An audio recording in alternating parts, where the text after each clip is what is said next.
Are we good with this? I think so. Hi, everybody. I hope you can see me. All right. Well, I'm going to welcome everybody here tonight for this event. I'm going to just introduce everybody. Everybody, David and Genevieve. So we'll start with David here. David Wallace-Wells is the author of The Uninhabitable Earth, Life After Warming, which argues that the state of the world, environmentally speaking, is worse, much worse than you think. He is a weekly columnist and staff writer for the New York Times, deputy editor of the New York Magazine, and he was previously the deputy editor of the Paris Review. And Genevieve Guenther is the founding director of End Climate Silence and affiliate faculty at the New School, where she sits on the board of the Tishman Environment and Design Center. Sorry.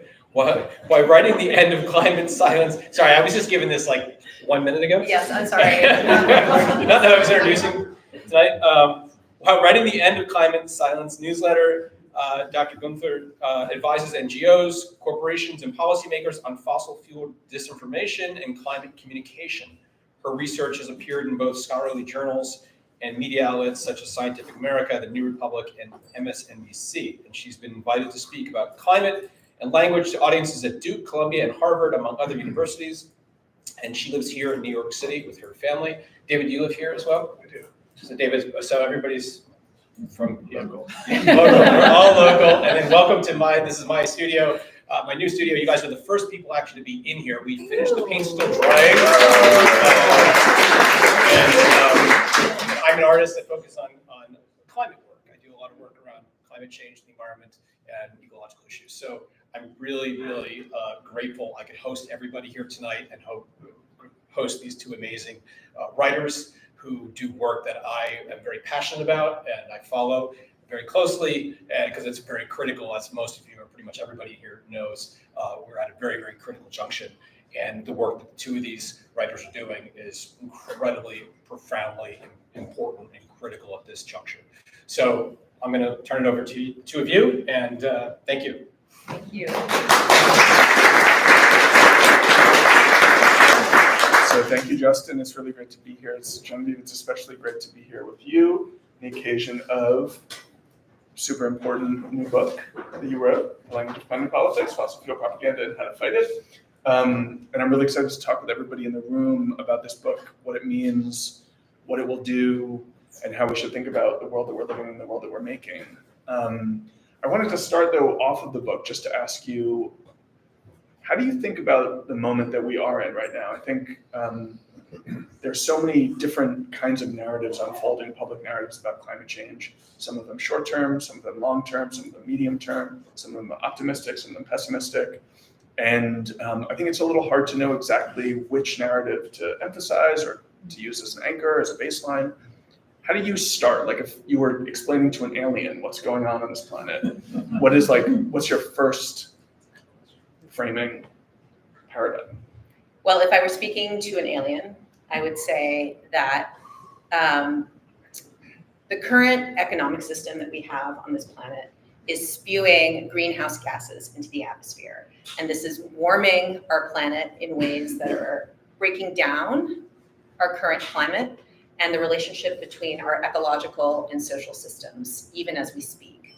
And in some sense, we're at a very hopeful moment because awareness that climate change is real has risen, and there is a kind of global consensus that action needs to be taken. I think maybe 98% of GDP is under some sort of net zero pledge at this moment. But we're also at a moment that's extremely dangerous because that sense that awareness has risen has made people complacent, I argue in this book.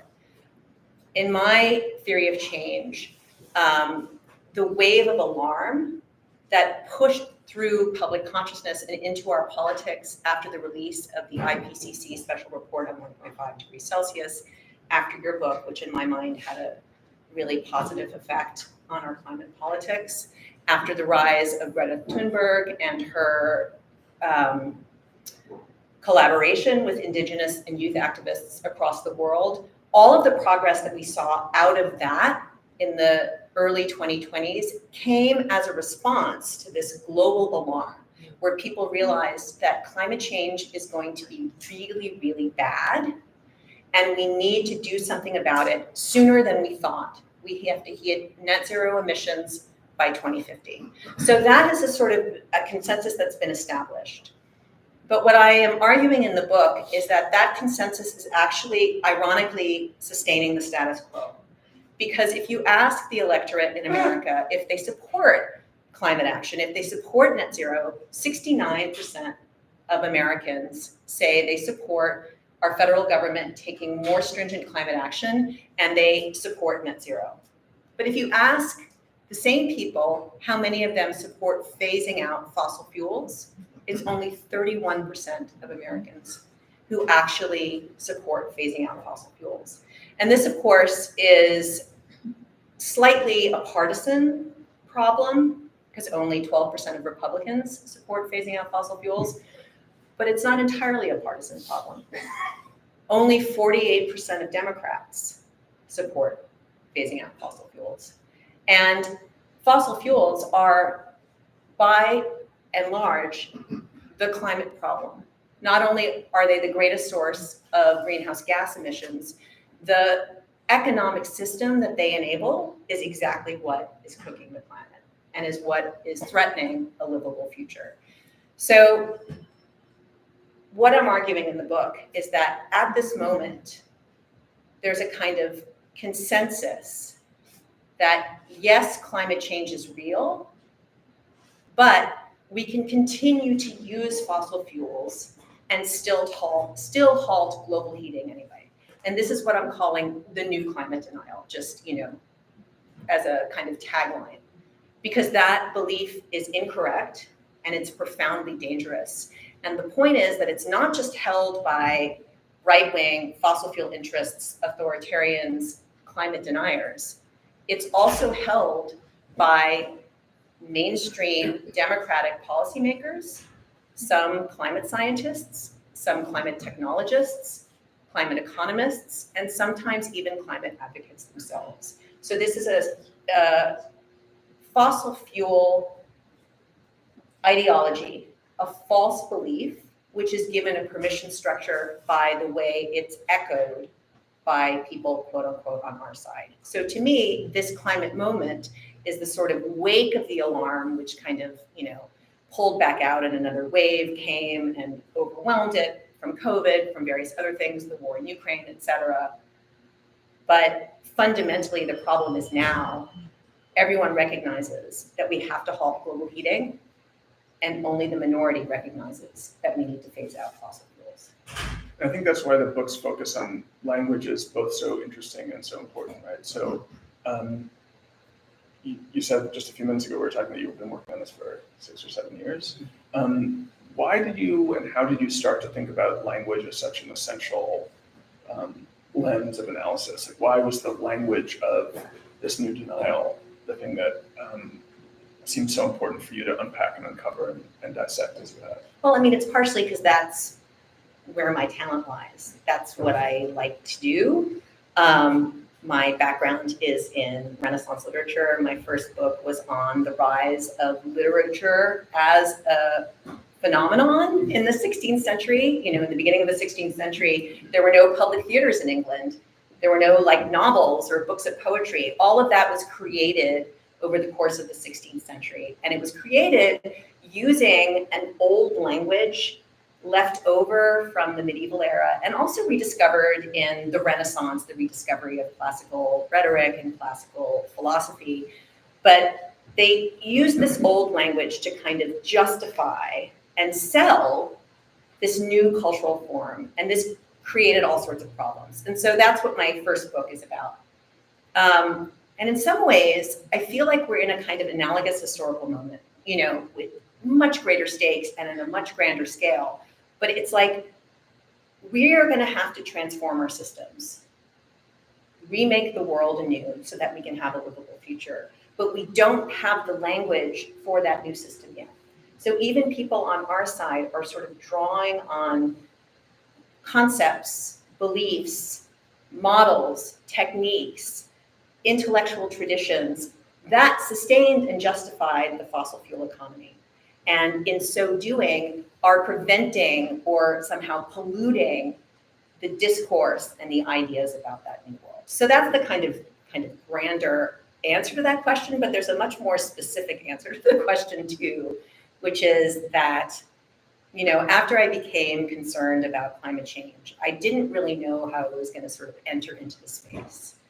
Like, I have a PhD in English, but I was even planning to go back to graduate school and get an MA in climate and society at the Columbia Climate School. And I had hired a math tutor to try and get my math up to speed so I could take the GREs again, whatever. So, but what ended up happening in 2017 was that the New York Times hired Bret Stephens, who at that time was like a really inveterate climate denier. Like, I think he was on record as calling climate science a religion, presided over by singularly unattractive hierophants or something, which I found really, really offensive. But I mean, on a more profound level, I was absolutely shocked and indignant that the New York Times, which I considered sort of my companion through modern politics, thought that that kind of climate denial was legitimate political commentary in 2017. And so I went on change.org and wrote a petition and tried to get the Times to rescind their job offer to him. Like, I basically tried to get him canceled avant la lettre. And obviously this didn't work, but I became totally obsessed with his writing. And so He's a pretty good stand-in for like the establishment center right. 100%. I mean, even since his mea culpa, he had a mea culpa in 2022, or maybe it was 23, I don't know, at some point where he was like, oh, now I see that climate change is real. But then he articulated all of the fossil fuel ideologies that I cover in this book, which was just like, mwah, chef's kiss, perfect. But his response, he knew about the controversy that had been ginned up, because it wasn't just my petition, which ended up with almost 50,000 signatures. It was also an open letter written by climate scientists at the time, trying to get the Times to reconsider, and it became a big scandal. So he knew all about it. So of course, his first column for the Times was called Climate of Complete Certainty, and it was about climate change. And he's an extraordinarily talented writer. Like, his prose is just exquisite. But it was really just a beautiful version of the same standard disinformation that had been circulating through fossil fuel interests since about 2010, which was the climate science is too, quote unquote, uncertain to justify these huge policy changes and the expenditures that it would take to decarbonize our economy. So I'm reading this thing, and I'm reading it really closely because I really hate Stephens and I'm totally invested in this. And as I'm reading it, I had a light bulb go off. And I realized that the way this guy and all these right-wing interests were using the word uncertainty was not the way that climate scientists use the word uncertainty. So, you know, and there are some very eminent climate scientists in this room, so I hope you will correct me if I get this wrong. But from my own studies of climate science, I knew that the word uncertainty is actually synonymous with confidence. You can talk about the uncertainty interval of a particular climate model, or you can talk about the confidence interval of a particular climate model. The uncertainty is like the range of possible outcomes that your model generates that you can predict with confidence. But the way that right-wing interests were using this word was in the sort of colloquial sense of uncertainty. Like, most of us think, what do I want for dinner tonight? I don't know, chicken, fish, tofu, I'm uncertain. I'll think about it later. Uncertainty in that sense means the state of not being sure.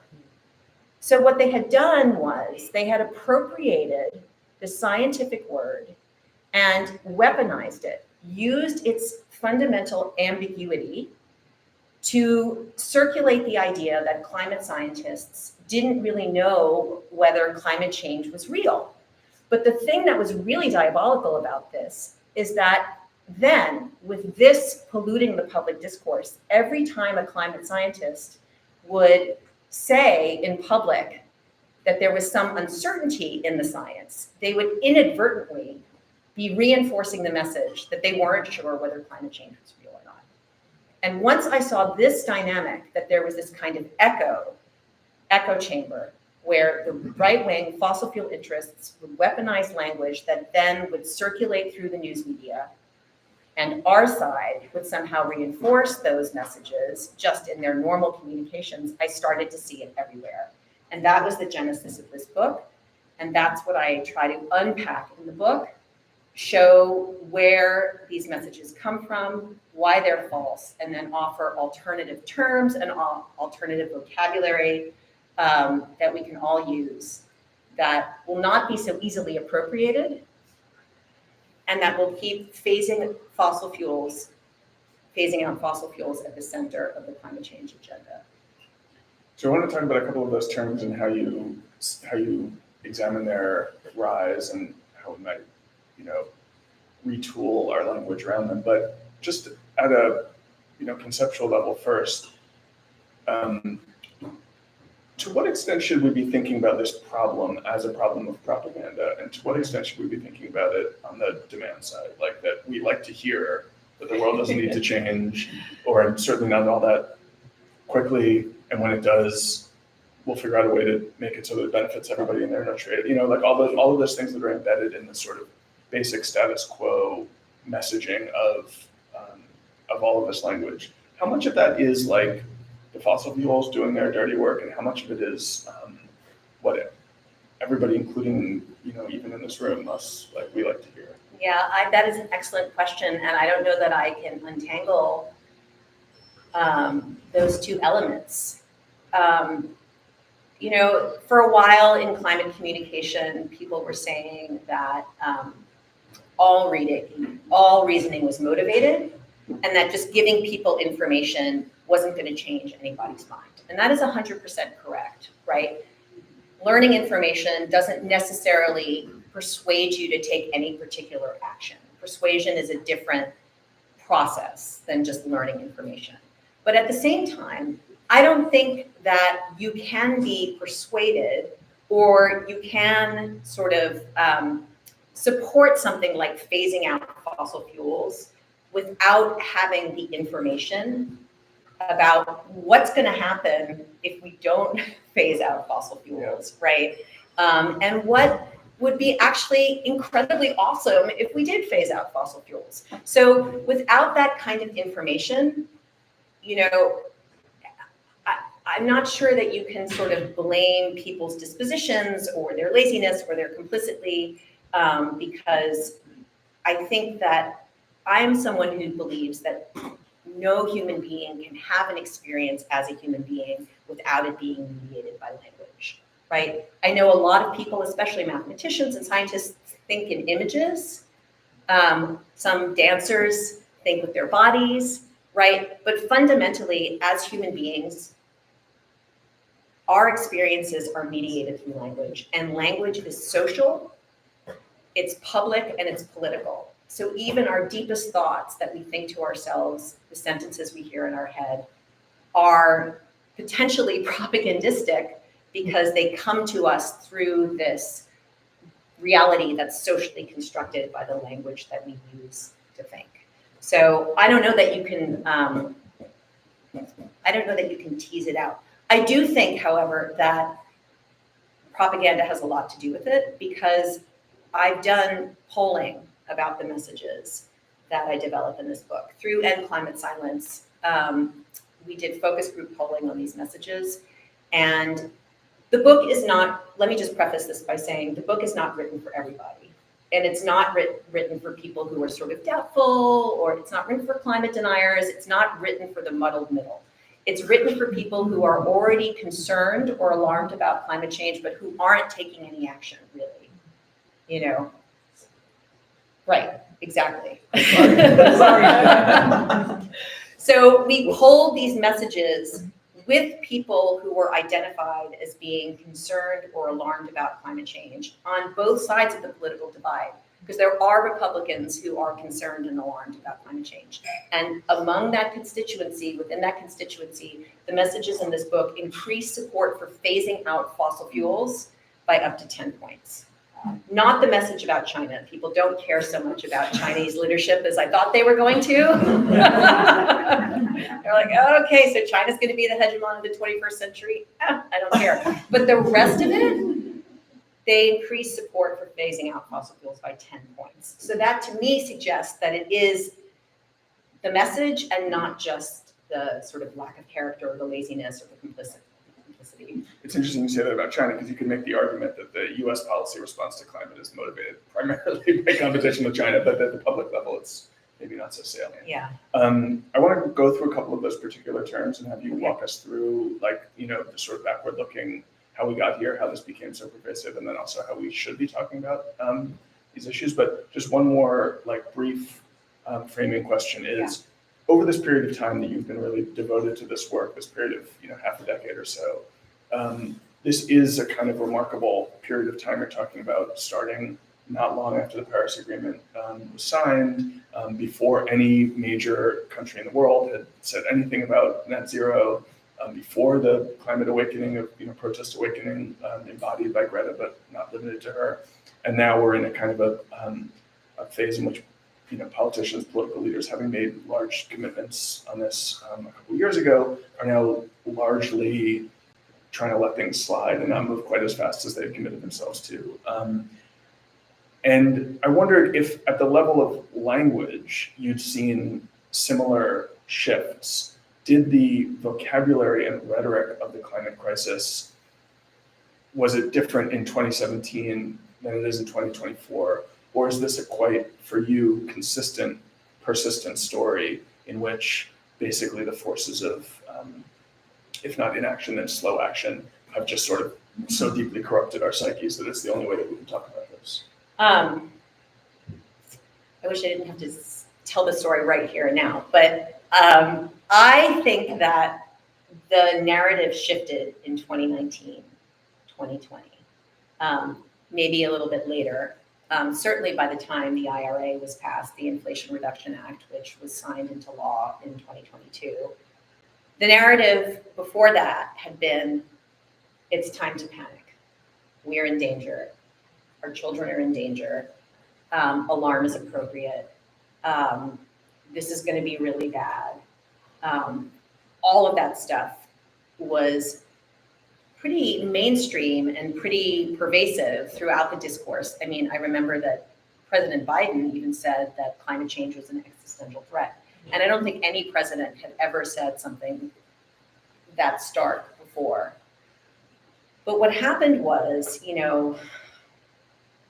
coming in part because some energy modelers revisited the question of coal extraction in the 21st century and decided that the economics of coal extraction had changed, and so we weren't going to be on these sort of really terrible emissions trajectories in their view. Or, there had been some policy progress, so now our warming trajectory was going to be not 4 or 5 degrees Celsius by 2100, but 2.8 degrees. And maybe if, private industry really invested in new innovation, we could even hit 2.5 degrees without new policy. That's actually a quote. And so the narrative, I think, shifted from, oh my God, we have to act right now to survive. The word survival was sort of floating around in the discourse, and that's a big deal, to sort of, oh, we've avoided the worst case scenario, right? Market forces are doing well, and now we also have policy, so we've made progress and we can relax because we're no longer on the worst case scenario. So that got established, and everyone, I think, kind of exhaled, because in part because it was just too much with the pandemic, with the insurrection after the election. There was just too much going on. And in the US, we had done the IRA. It's like everybody knew that was going to be the only legislation we had for a foreseeable future. So it's like, what are we even fighting for in domestic politics? And also, I had a conversation with a congressional staffer about this, where I said to her, you know, the IRA is only 380 billion over 10 years. This is like less than 1% of GDP. This is just not big enough. And she said, yeah, but you know, everyone's really excited about it, and we're not going to get any more legislation until we see what this does first. We need to see what this does first. And then I, of course, want to launch into like, well, we don't have time to wait to see what it does, blah, blah, blah. But they just weren't there. Like everyone felt like they had done something.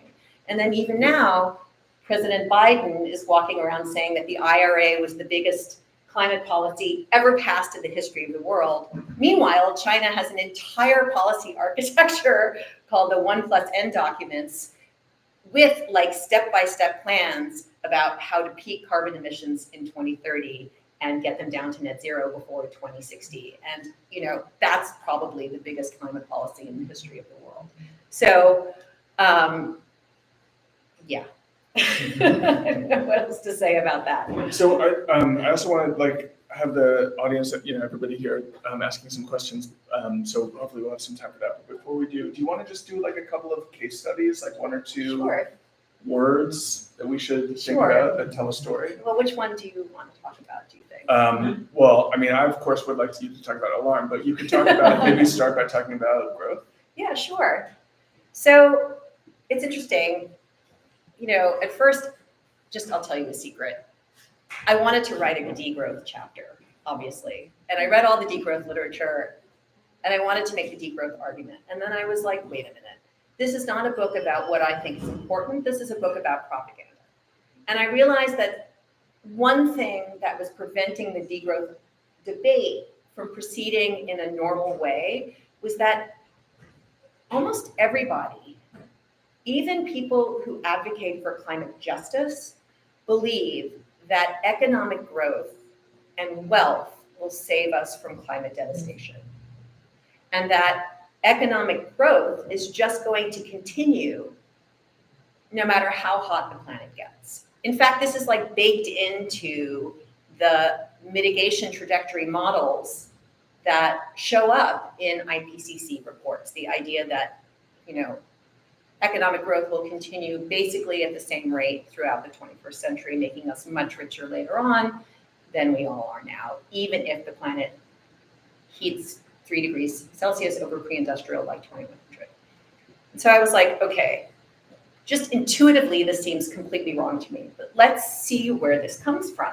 So I started reading the economic literature, and I realized that this comes from absolutely nowhere. There is no empirical basis to this whatsoever.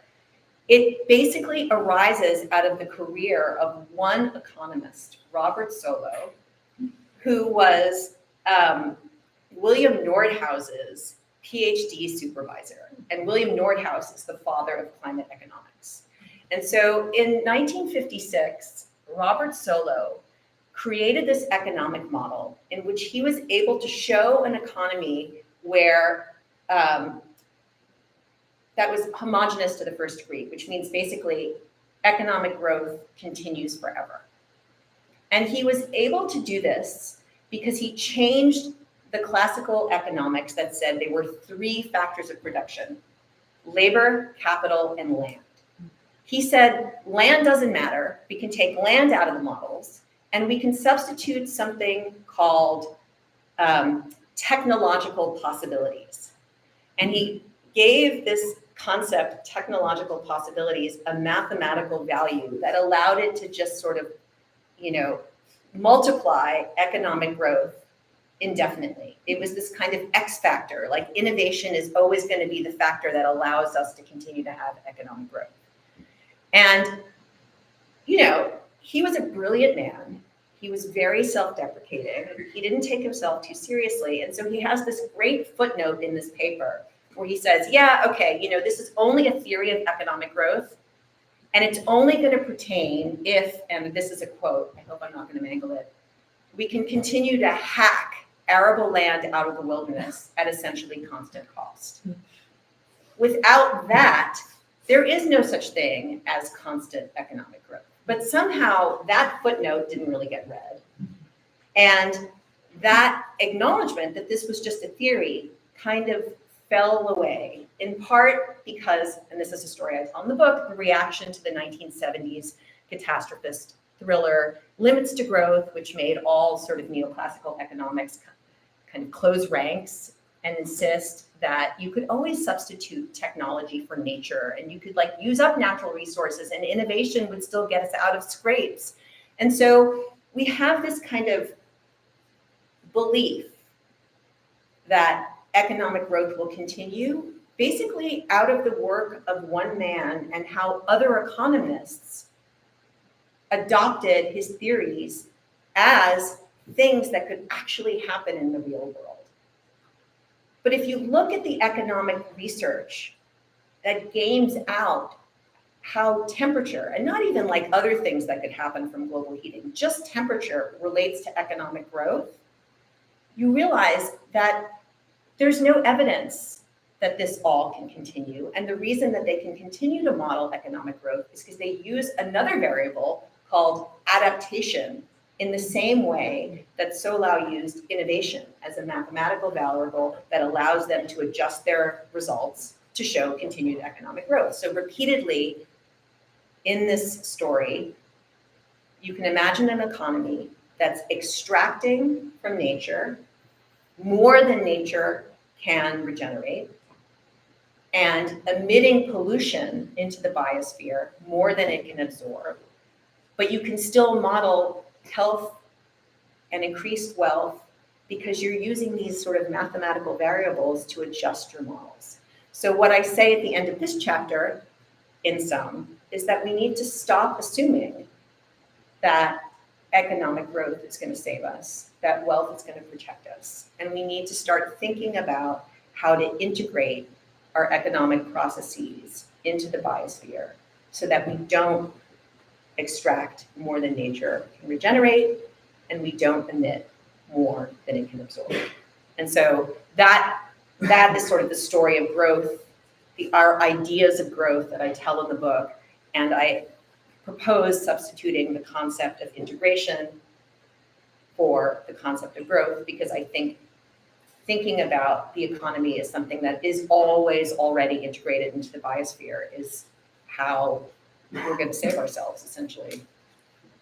Maybe we'll like have the audience pick the next Yeah. one. So it's alarmist, cost, India and China, innovation, and resilience. Please shout out your preferences. Resilience. Resilience, okay. All right, I see someone like pointing a thumb. How many people already don't like resilience? Okay, so we have some resilience haters here. Okay, that's cool. All right, so I mean, there's a lot of shade thrown on the concept of resilience in social justice circles, because asking people to be resilient individualizes the reparation for harm and puts the onus on individuals to do sort of psychological work when in fact they're suffering for systemic reasons. So resilience has been critiqued by social justice and feminist and African American scholars for that. What I say in the book about resilience and climate change is that resilience is one of the terms that is the most easily co-opted by fossil fuel interests, because it promises that we can somehow harden our systems so that we can bounce back from climate impacts. And very often, especially policymakers in Florida like Rubio and DeSantis, they especially love to say that we need to keep using fossil fuels in order to increase our resilience, because it's only by having enough energy, right, having what they call reliable energy, that we can make sure that we have the AC running and we can keep the lights on and all of those things. Of course, in the greatest heat waves, very often fossil fuel infrastructure needs to be shut down, and it's solar and battery storage that keeps the light on and the AC running. But they can appropriate resilience and talk about adaptation and resilience as something that you can have while you're still using fossil fuels. And what I argue is the reason resilience is so easily co-opted is that A, it misrepresents the climate crisis, and B, it suggests that what we need to do is shore up the systems that we have now. So let me just speak briefly to how I think it misrepresents the climate crisis. So it is the case that until now, what we've had mostly is sort of like a discrete disaster that then recedes again and leaves in its wake, you know, maybe something that's a little hotter than we're used to, but basically what's normal. But if we keep using fossil fuels, this is no longer going to be the case. There is not going to be this spacing between disasters that we've seen in the past and that we still see now. There's not going to be sort of this linear experience of disasters. Disasters are going to start happening simultaneously. The kinds of harms we're going to be seeing, the damage to our food system, the damage to our infrastructure, the damage to our supply chains, aren't really things that are going to happen that we can bounce back from. I mean, even the floods in Pakistan actually changed rivers, the course of rivers. As these impacts increase in virulence, they're actually going to make permanent changes. And if we don't phase out fossil fuels, people are going to have to move away from where they're currently living. And that is a kind of adaptation, which means permanent change. That's not about bouncing back. That's about permanent change. So resilience doesn't capture that, but it also doesn't capture the fact that we need to change our current social and political and material systems in order to halt global heating. The goal is not to just sort of shore up and harden what we have now. The goal must be to transform everything so we can get fossil fuels out and create an integrated economy. So resilience, I say, misrepresents the climate crisis, and it misrepresents the resolution of it, presenting the problem and the solution as shoring up and strengthening what we have instead of transforming it.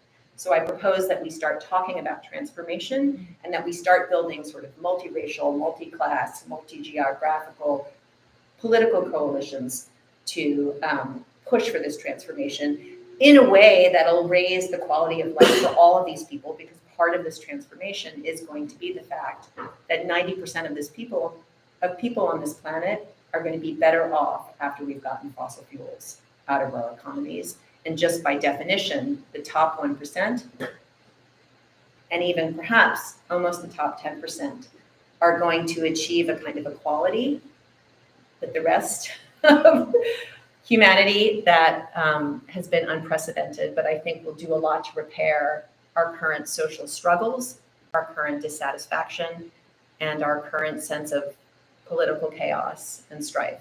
So that's the resilience chapter. That's an optimistic future you're sketching. Should we take some questions from the Please. group? Who wants to? So on Twitter, some of the most vicious arguments are between the so-called doomers and, you know, sort of mainstream. What do you think about like the rhetoric of climate and doom? Yeah. And how does that fit into your overarching thesis? Yeah, so I talk about doomism in the alarmist chapter. And I basically propose that there are 3 different kinds of doomers. There are the people who, whether because they're mentally ill or they're, whether because they're mentally ill or they're just misinformed, like really misrepresent the science and claim that it's already too late to halt global heating no matter what we do now. So that's one kind of doomer, right? And then there's another kind of doomer who takes on that mantle because they think of it, or they seem to think of it, as a kind of badge of intellectual sophistication, right? They think that believing in democratic politics is a form of naivete, that it's kind of embarrassing and cringe, right? And that it's actually much studlier and much cooler to pretend to look at the devastation ahead of us and not flinch, right? But this is just an expression of kind of warped masculinity and deep privilege. And it's a shirking of the profound duty that we all have, every single one of us who is alive today, to do everything we can to try to save a livable future on the only planet that we know supports life. So that's the second kind of doomer.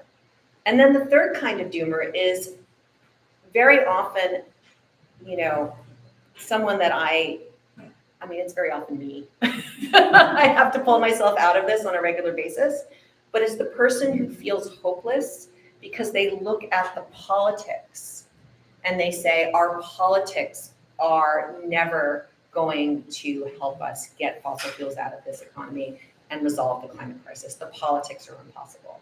And, young people, painfully enough, are very often in this camp. People who grew up after 9/11 have an experience of politics, which is very alienating and very filled with despair. And even people who are older no longer believe in movements and democracy in a way that people did in the 60s and even the 70s.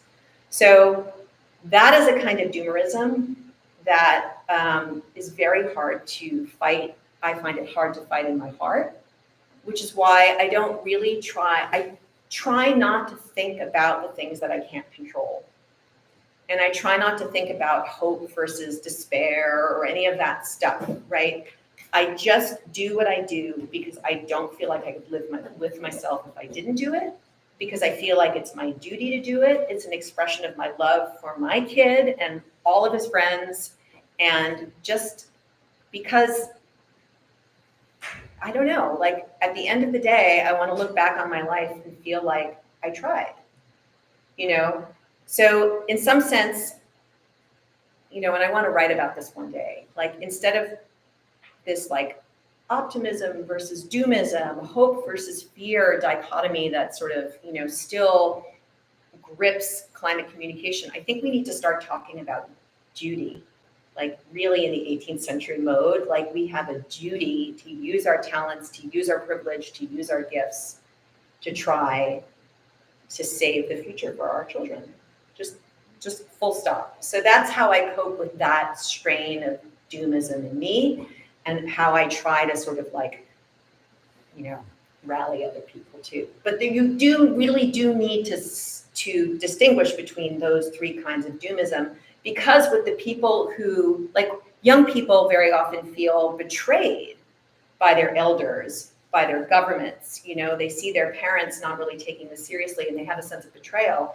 And if you downplay their fears about the science and tell them, climate isn't going to be that bad, I feel like that's going to make them feel worse. So for those doomers, you want to acknowledge that climate change is super scary, but then, rally them to do something anyway. But with the crazy people, you want to sort of tell them that they're exaggerating. So doomism is a very thorny communications problem. Luckily, though, there are only about 13% of Americans, according to Yale, who feel like it's too late to solve this problem. I mean, most of them are on Twitter, so, but, in general, it's only 13% of Americans. So I think that like messaging to doomers is less of an issue than people might fear, especially if they're very much online. Yeah, honestly, 13 sounds a lot. That sounds very high to me. I would guess the numbers are considerably lower. Oh, really? Yeah, but there's like a social media versus the real world dynamic in play for sure. Other questions? Yeah. Thank you very much for this very interesting discussion. What you just written, appreciate your comments tonight. I have a question. I'm not a climate scientist at all, but I am a writer, and I'm very interested as a writer in the malleability of language and its fungibility, and how there is no such word, there is no word that has a kind of meaning that is impregnable. Right. So I wonder if you have any thoughts about about the moving target of language, because I can imagine a situation in which, say, you substitute resilience with Transformation, but then that in turn gets sort of turned on its head by the sort of more mendacious forces who are opposing any kind of action about kind of climate change. Do you have any thoughts about how you kind of keep sort of following that moving target? Well, I've thought a lot about this. I don't see fossil fuel interests calling for the transformation of the world. It's just contrary to their entire ideology of trying to revive a kind of, white male subject as the core of the economy. So maybe I'm wrong. And, indeed, probably they'll figure something out, and within the next decade, somehow they'll be talking about transformation if it does catch on, But for now, I feel pretty confident that it's going to be challenging for them to appropriate transformation. So, for example, another example is decarbonization is a word that I used for a long time. And then I realized that fossil fuel interests were talking about being able to decarbonize oil using carbon dioxide removal, right? And some CDR advocates were also promising that CDR could decarbonize oil. So then I stopped using decarbonization, and I've even stopped talking about emissions. And now all I say is phase out fossil fuels ad nauseum. I also can't imagine fossil fuel interests wanting to appropriate the claim we need to phase out fossil fuels. So I've thought very hard about the terms that I've offered as alternatives, and how I get in these chapters. And I am, knock wood, pretty confident that these are going to be at least more resistant to appropriation. I mean, the challenge to me is not worrying so much about what the fossil fuel interests are going to do. The challenge to me is to get mainstream commentators, mainstream democratic policymakers, economists, climate scientists to talk this way. Because you're always going to have an enemy, right? There's always going to be someone that you need to fight against. There's always going to be conflict. But what's dangerous is when the discourse of the enemy is repeated by your side, because then the incumbent, the better resourced, the more powerful interest will always win. So we need a clearer line. We need clearer lines. So for me, the thing that I'm worried about is that the language that I offer in the book doesn't get picked up and doesn't get normalized and doesn't sort of become isn't useful. I'm always hoping the book is useful for people because that's what I'm hoping for. It's interesting you mentioned the clarity of phasing out fossil fuels, because I've been thinking a lot about how I can tell the story of how we phase out fossil fuels, and I have a much harder time now telling the story about how we eliminate emissions from agriculture. Yeah. And that I also think in part because of the communication strategies we've chosen, very few people even appreciate that agriculture is a huge chunk of this problem. 100%. So, to your point about moving targets, and I think at some point in the next few years, maybe the next few decades, we're gonna have a ag focused climate conversation that we haven't really had yet. Yeah. Let me push back it. Please. Generally speaking, in a political discussion, when your opponent adopts your framing, then you won, right? You the fact that people are talking about climate resilience is a good thing. We do need to have climate resilience, building. I don't know, an example, right? Breezy Point on Rockaway, right? It was a new development that was built with the idea that there would be flooding and there would be storm surges. And the older neighborhood beside it, after Sandy, was totally destroyed. It was flooded and then it went down to it, right? But the Breezy Point development was able to, right? So that was not an individual person being talented. I don't know. I don't see it as an individual, it's a society. But climate resilience, is a real thing. You talk to Dan, and you talk to people who are building infrastructure in New York City. Building climate resilience into decisions that they're making is actually saving us money, is actually being useful, right? So when people say, like who might be on different sides, say, oh well, climate resilience, like we should be supporting that. We should be embracing that. We should be saying yes. But it's not because of we don't need fossil fuel energy to do that. We just need climate resilience as part of a package of all the different things that we do. It's not obviously the only solution that we're. But the fact that we have impacts that are already being seen, the fact that sea level is not going to stop rising, means that we do need to prepare communities and infrastructure and society for changes in climate that they need to be resilient to, right? So all the other ones, like I can see it, but that one, like, the fact that other people are talking about it, you should take that as a win. Well, you should read the chapter before you take it as a win. Because I've owned a book for precisely 10 minutes. So what Ron DeSantis did, for example, is he took money from the American Rescue Plan and he started something called the Resilient Florida Program, right? Which supposedly disperses grants to do projects like the one you described at Breezy Point to make Florida more resilient, okay? What he's done is he's basically given kickbacks to the real estate developers that contributed to his campaign. And he's continuing to permit development in regions of Florida where evacuation times are already exceeded by, some hours.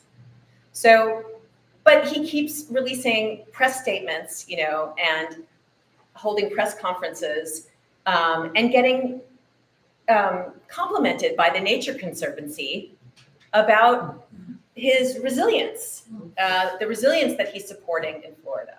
So yes, 100%, some of our infrastructure needs to be hardened, right? Some of it needs to be abandoned.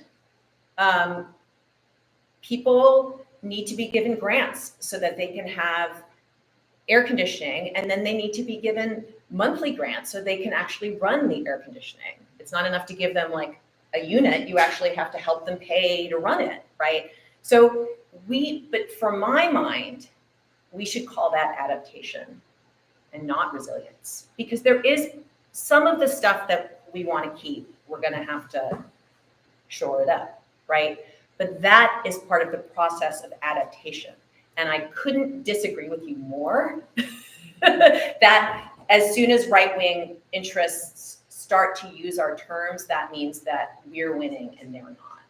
I think it means that we're being manipulated into helping them provide greenwash or cover for the activities that support fossil fuels. Because of course, the other thing DeSantis did in Florida is he outlawed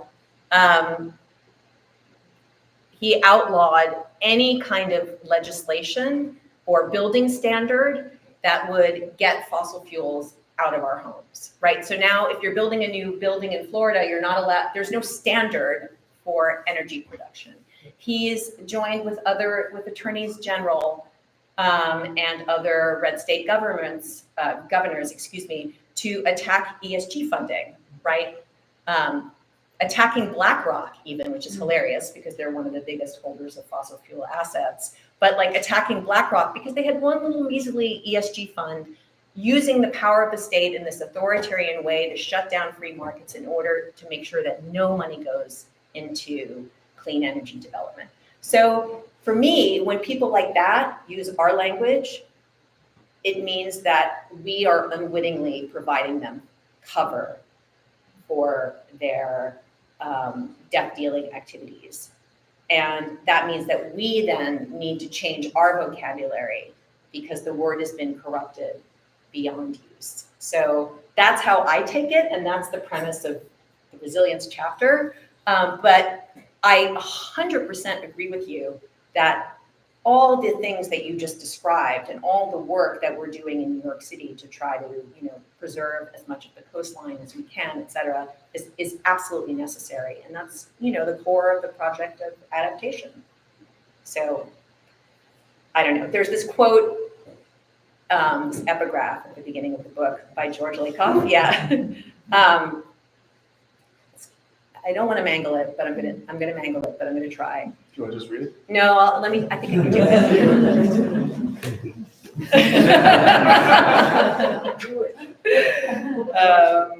It's gonna take me, oh, here we go. Political ground is gained not when you successfully inhabit the middle ground, but when you successfully impose your framing as the common sense position. So in some sense, you're saying that we've imposed resilience as the common sense position, but what I'm saying is that right-wing interests have imposed the idea that we can have resilience and keep using fossil fuels, and that's still resilience. That's the common sense position, not that we need to phase out fossil fuels and adapt to the climate crisis in ways that will transform our societies beyond recognition. So, but I will agree to disagree. Maybe we can take this up again after you've read that chapter. How do you see policymakers, do you see a path for the global north countries to transition from a language of colonialism and capitalism that dilutes the discourse around climate, especially in the climate space, actually? Liberals and conservatives, everyone, and dilutes the messaging to a more of a decolonial language that is not based on extraction. It's not mined to create electric vehicles. Let's create something that's circular. That's inspired from just countries in the global south that have been just a product of colonization. I mean, honestly, I think that's the most interesting part of the degrowth platform, that it is actually an attempt to repair the violence of colonialism. And it's essentially a different way of introducing the idea of reparations into climate discourse. The idea is that we in the global north start winding down inessential production, and we pour public money into essential production, healthcare, clean energy, education, all the things that lead to quality of life, so that incomes and infrastructure and governance can flourish in the global south so as to repair the violence of colonialism. And it hasn't been sold in that way, but to me, that's how I read the Degrowth Project, and I find it quite beautiful and revolutionary. So, you know, there's huge debates in the climate community, as I'm sure that you know, over whether degrowth is even viable as a political platform, whether it's something that has any kind of political purchase in the United States and in the European Union, whether we can just keep growing our economy indefinitely, even if we decarbonize. So all of these, I think, are very important debates to have, but they need to be discussed. I can't right now at this moment sort of point to a pathway forward, because it's the core of sort of almost the core of the conflict among Democrats and the left. So it's also just interesting to think about degrowth for me in terms of language, in the sense that, you know, green growth people will say we need to have growth in the global south because they need to benefit, and degrowthers will say, yes, that's what I'm saying. And green growthers will say, or degrowthers will say, you know, we can't have like massively extractive industries in, impoverished parts of the world. And green growthers will say, like, but don't you know that, like, if we extract all the minerals that we need for the green transition, it's going to be a tiny fraction of what we're currently mining for fossil fuels. Like, in a sense, like these two groups agree in like a substantial way, but at the level of language, they fucking hate each other. Right. Exactly. And there's something like, to me, really interesting about that dynamic. It's like we're having an argument about the virtues of capitalism in which both sides are actually making each other's points as often as they are arguing with the other side. They're- Well, is it then foolish for us to think or even dream of a common language at all, in a shared language? Maybe if only around this idea about responsibility to actually engage or to understand. You know, it's just completely. Well, I hope it's not foolish. On publication day, so I guess. Well, I mean, in terms of like, how it is so divisive, and how it's quickly co-opted and used against each other. And so, are we just in this kind of like hamster wheel of just constantly trying to change and reposition our language and our words, in this kind of pitched battle? Or is there some language or set of meanings that can get to kind of a shared identity and a shared understanding? We may have different paths, to get there, but, I'm just. Yeah. wondering. I mean, what I'm hoping for, the people who want climate action, so to speak, and even the people in the climate movement are very varied. They're different. They have different educations. They have different ideological commitments. They have different temperaments. It's a heterogeneous bunch of people, basically. So no one is gonna, the climate movement, so to speak, writ large, is not gonna all speak in lockstep, right? It's a democracy, right? It's a collectivity. I am hoping that as long as we center our discourse on phasing out fossil fuels, that the rest will fall into place from there, right?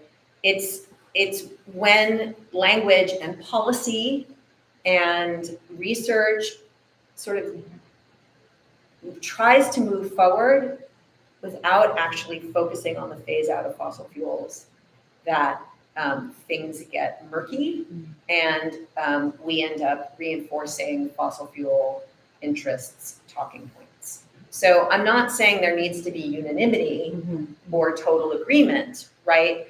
And we can have debates about how best to phase out fossil fuels or whatever. But to me, that needs to be the guiding star, that needs to be the North Star of where we're going, even if someone's in a speedboat and someone's in a canoe and someone's swimming or whatever, we're all swimming towards this one particular point. I would just say as like an illustrative example, a decade or so ago, there was not much public talk about 1.5 degrees, 2 degrees. Like these were levels that were introduced to the public relatively recently, and in the last half decade have shaped an enormous amount of the conversation and political activity around decarbonization. And there's still not terms that like the random person on the street is going to necessarily know about, but simply choosing like levels against which we can compare our progress has, I think, been a hugely productive rhetorical intervention. Yeah. And because it establishes a common framework with which we can say, okay, if we're, this policy is going to help us get on target to this pathway, or it's going to fail that, what's necessary by this amount. It just like gives us a common matrix to use in assessing climate policy. And it's not perfect, it doesn't solve the problem, but it has, I think, been one of many, many interventions and innovations in like a rhetorical level that over the last half decade that have really changed a lot of this calculation. Great example. It's very, very interesting. So, number 5 to be seen, right? Totally alien concepts to most Americans. And plus they sound like this seen. I find myself in publishers trying to put these numbers in context all the time, right? People don't, there's no visceral sense for 1.5 to 2. And what do you use? I use the last iSearch. Yeah. iSearch. But one of the interesting things is there might be more saving in the US because the 1.5C is an alien, right? Whereas in Europe or in Australia or somewhere, 1.5C is something that they talk about all the time on the road, but they know what that means. Yeah. And it seems small, right? Now, it's not small when we planetary scale, Right. right? But we have to fight against this notion that, small changes, like daily changes that we have in the room here. I mean, the temperature in this room has changed from 1 to 2 degrees since we've been sitting here. But nobody has become extinct. I said that. Speak for yourself. So we've adopted this language as a token, as a symbol for something else, and almost nobody understands, and they understand even less in the US than they do anywhere else. Maybe one or two more, and then we'll disband. Yeah. Okay. I agree with you about, much more focus and much more people are really talking about degrees, and a lot has to do with the weather. I think we've got a very first hurricane, down in, the lower Atlantic starting in June. And they used to start in, August. Right. There's much more, and we're hearing about, hot waves across the entire country. But going back to, you were talking about new buildings in Florida. Many of us live in old buildings here, or even newer older buildings. How are we, and I know there's legislation before the city council to try and, I think by 2028, we have to be somewhere in by 2030. How do we reduce fossil fuels in our buildings right now? That's a great question. Well, there's a lot of things that you can do. If you're in an apartment, you can, it's not entirely simple because you, in theory, can take out your gas stove and replace it with an induction stove.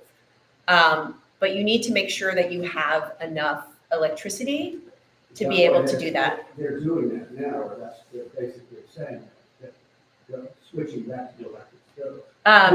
But this is not your grandma's electric stove. This is not like the coil that lights up, like really with your bell bottoms and your pointy collar. This is like next generation technology. It's super cool. It boils water really quickly, and you can actually control temperature very quickly and expertly and finely. So if you're really into cooking, it's great. It looks nice. It's very sleek and very tight. It's easy to clean. It's awesome. The only problem with it is that not all apartments or houses in New York City have enough electricity. And they're still trying to innovate an induction stove with a battery so that when you cook, you can draw from the battery, which I think would be super cool. But I haven't seen it in the markets yet. So induction stoves, but also heat pumps. Like if it's at all possible, don't put a gas boiler in your brownstone, or ask, your co-op board to discuss maybe instead of replacing the gas boiler with, or your oil boiler, God forbid, with another fossil fuel machine, do a heat pump instead. So, see if you can put solar panels on your roof. So there are lots of things that you can do. And I think that people who are in a financial position to move early and move first on these things are actually doing a great service to the rest of us, because then you can act as a kind of example, and you can also help drive prices down. So heat pumps, induction stoves, electric cars, solar panels, all of that stuff, we all need to be doing it. And it's great, it's awesome. Your energy bills are gonna plummet. I recommend it highly. I've seen the heat pumps in houses. Yeah. Are they practical to install in 12 buildings? I'm not a contractor. I think at the moment it's like basically works like an HVAC, but there are more modular forms that are likely to become available in the near future. But there are probably people in this audience who know this material better than either of us. Yeah. Maybe you could ask a cocktail hour or whatever. I live in a huge co-op, and there was a huge gas accident, and they had to redo the whole gas line. And as they were doing that, I was like, why don't we just put in the 220 volts so we could, even the people who want to have the induction stoves could do that. And they were like, hell no. I was like, you're opening up the whole wall of the building. But there's a lot of resistance to some stuff. All right, maybe last question. Yeah? Or, and do you both want to go since you're sitting right next to each other? I want to ask about like, where is there any promise? So, for example, I recently became aware that I'm a fan of solar punk, which is like an aesthetic and artistic movement. It's far from mainstream, but what I love about it is all about envisioning a future where we do figure it out. It works. We live in nature.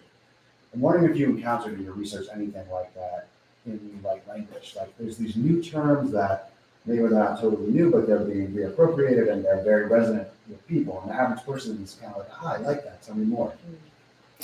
You know, I know this is gonna, I feel like this is sort of devolving the conversation a little bit, but on another level, maybe this is elevating it to a new plane. Let me just say this. The one term that makes people hopeful for the future and helps them imagine a new world is actually love. So across, and this is a potential energy research finding.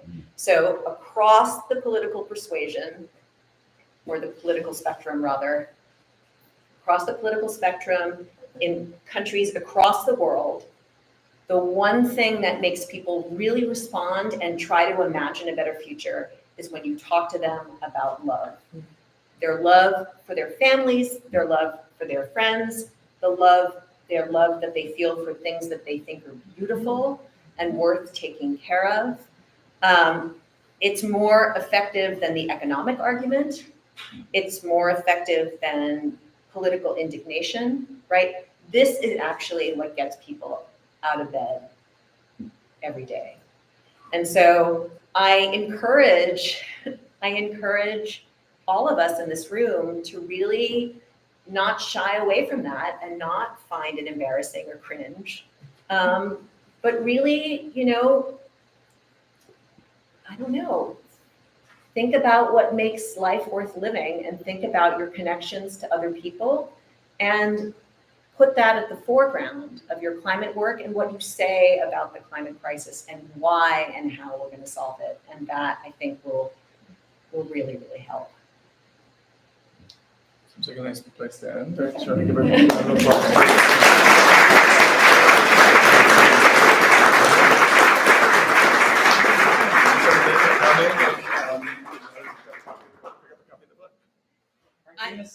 I am. I'm going to get a glass of champagne. And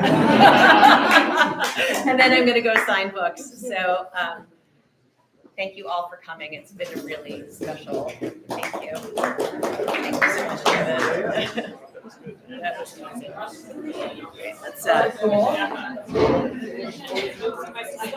Well,